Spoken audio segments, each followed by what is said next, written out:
From KPRC2, this is Houston Newsmakers with Cambrell Marshall. Good morning and welcome to Houston Newsmakers. I have a question for you. When was the last time you paid a visit to Little Tranquility Park in Houston? Did you know it even existed?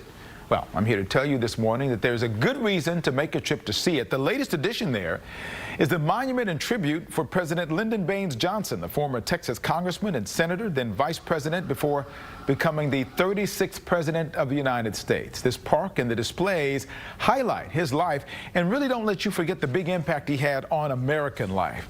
Attorney Charles Foster knows all about that legacy. He's played a big role in getting that monument to the park. He joins me this morning. Thank you, Charles. Always good to see you. Good seeing you. Good being with you, Cambrell. Let me ask you this question. What did it take to get this tribute erected, and why is it so important to have it there? Okay, first, it takes a lot of time, but the most difficult part is always raising the money, number one.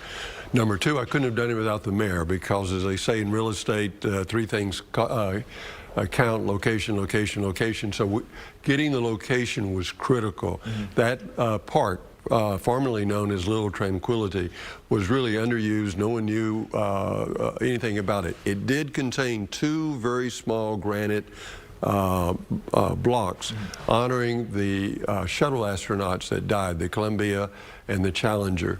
So that was number one. It took time, and also you have to have a good idea. And I'd been at this before, and the idea was, the central concept was, that we had a Houston school teacher right here in Houston, that changed the world for so many. And who would have realized that out of the Houston school teacher system, he would go on to be rated as one of the greatest presidents in the history of the United States. The design of this park, let's talk about that, because it has tablets devoted to some of his signature accomplishments through the years. Talk about the way it's laid out. I noticed that the tablets are laid out, and you can go to those tablets and you can see the various accomplishments and some of his priorities. Talk about why it's laid out this way. Well, because this was a way of telling the story, how he was, if not one of the most impactful presidents on those areas. For example, civil rights.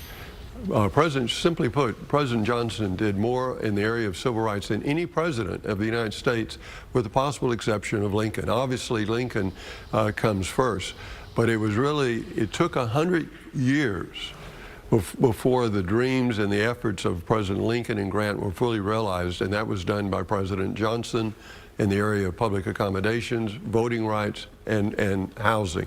And so we wanted to tell that story. And also in another area that's under-recognized. If you know Stephen Kleinberg, you have him on your show. We're the most diverse community in the United States.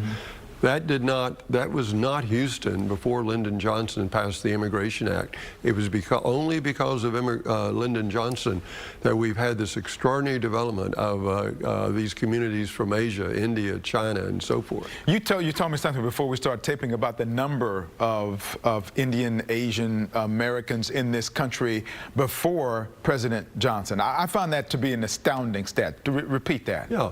At the time Johnson enacted the 1965 Immigration Act that went into effect in '68, the Indian American community was approximately about 4,000.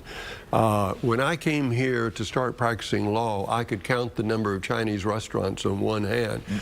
But those communities have exploded, starting in the 70s gradually, and then the 80s and the 90s. So today, that community of 4,000 is probably, I'm talking about nationwide. Right, you said 4,000 in the country. It's in the millions now. Wow. I think in the Houston area, probably several 100,000. Isn't it always true that presidents and their accomplishments always seem to loom larger after they're out of office? While it was going on, some of it civil rights clearly you could see was making a big difference, but a lot of other things, it really wasn't obvious until later, many years later. That's true. I think that's absolutely true. On immigration, the full impact of that was not actually realized at the time that legislation was enacted, something that I have followed over the years very, very carefully. For people who don't know, where generally is the location of Little Tranquility so they can go down and see it themselves? It's downtown Houston, next to the federal courthouse, catty-cornered from the Hobby. It is on Bagby Street. And one thing, coincidentally or otherwise, the city, the mayor, spent $22 million turning Bagby Street into the most beautiful street in downtown Houston.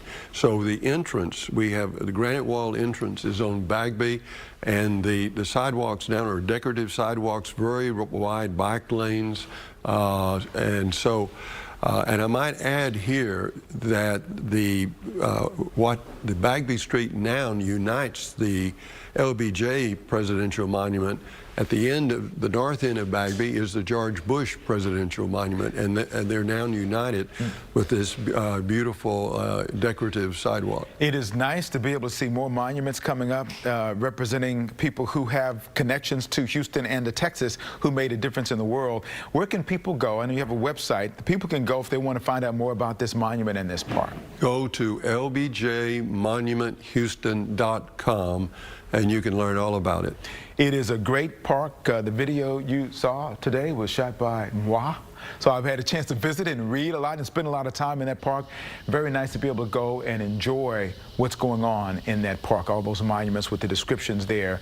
Very telling. And also the QR codes that you can actually go and get audio information about what's going on there as well. Charles, thank you so much for what you do, not only for this, but so many other things you do with immigration in this community. We appreciate what you do. My pleasure. Thank you, Ken. Thank you, sir.